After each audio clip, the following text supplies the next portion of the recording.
राष्ट्रवादी काँग्रेस पक्षाचे नाशिक जिल्हाध्यक्ष ज्येष्ठ व प्रभावी नेते ॲडव्होकेट रवींद्र नाना पगार वय 64 वर्ष यांचे मंगळवारी रात्री नाशिक येथे अल्पशः आजाराने निधन झाले।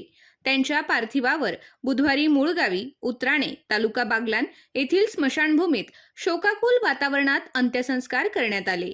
त्यांच्या निधनाने जिल्ह्यातील राजकीय, सामाजिक व शैक्षणिक क्षेत्रात मोठी पोकळी निर्माण झाली आहे।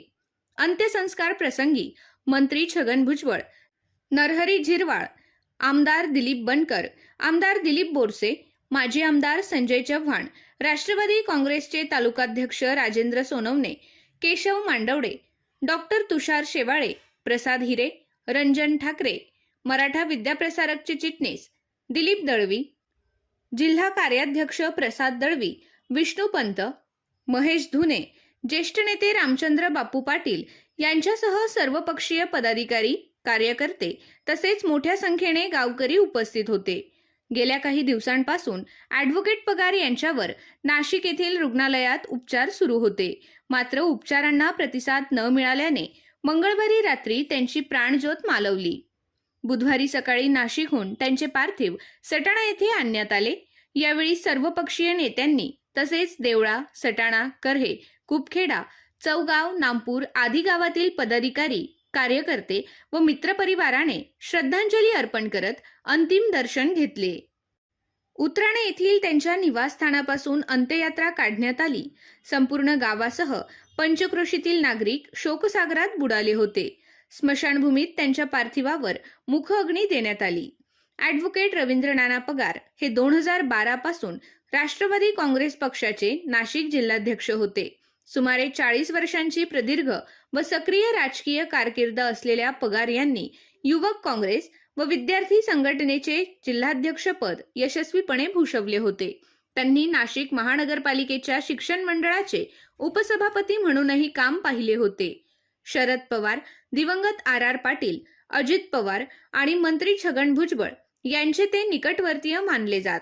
1999 मध्ये शरद पवार काँग्रेस पक्षातून बाहेर पडल्यानंतर त्यांच्या समर्थनार्थ राज्यातील सर्वप्रथम भव्य मेळावा नाशिक येथे आयोजित करण्याचा मान पगार यांनाच जातो। जिल्ह्यात राष्ट्रवादी काँग्रेसची संघटना मजबूत करत आमदारकीची सत्ता मिळवून देण्यात त्यांचा मोलाचा वाटा होता। पक्षांतर्गत मतभेद, बदलते राजकीय समीकरणे असतानाही त्यांनी संघटना एकसंध ठेवण्याचे काम केले।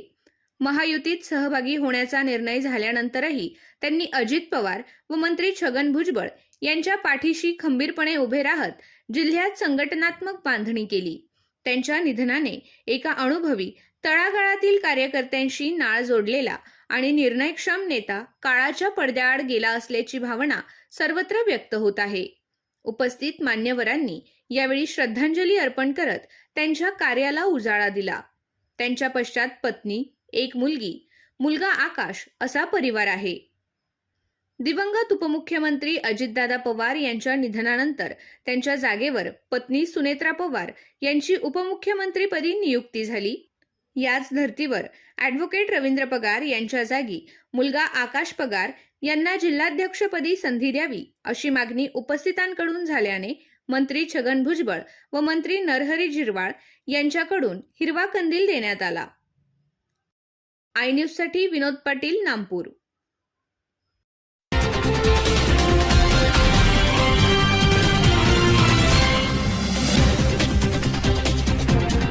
आय न्यूज आपल्या आय न्यूज चॅनलला सबस्क्राईब करण्यासाठी बेल आयकॉनला क्लिक करा आणि बातम्या वाचण्यासाठी प्ले स्टोअरवरून आय न्यूज ॲप डाउनलोड करा।